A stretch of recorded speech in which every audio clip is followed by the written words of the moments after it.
নমস্কার সবাইকে। আমি এই সবে পৌঁছে গেলাম কৃতিকা আর্ট স্পেসের কাছাকাছি, বোলপুর শান্তিনিকেতনে।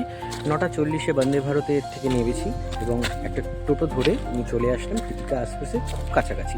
এখনও কৃতিকা আর্ট স্পেস খুঁজে পাইনি, তো সার্চিং চলছে। আর এখানে নামার পরেই দেখলাম চারিদিকে মারাত্মক কুয়াশা আর ঠান্ডাও বেশ আছে।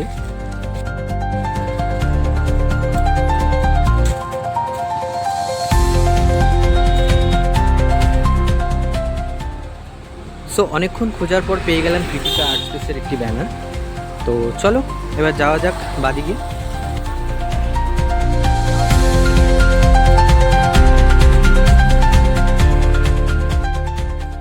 তো এই হচ্ছে কৃতিকা আর্ট স্পেস, আমার এক্সিবিশনের জায়গা।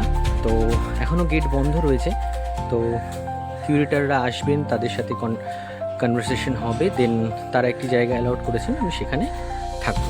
এই হচ্ছে আমার এক্সিবিশন গ্যালারি। এখনও বন্ধ রয়েছে, এক্সিবিটররা আসবেন, তারপর তাদের সাথে আমরা এন্টার করব।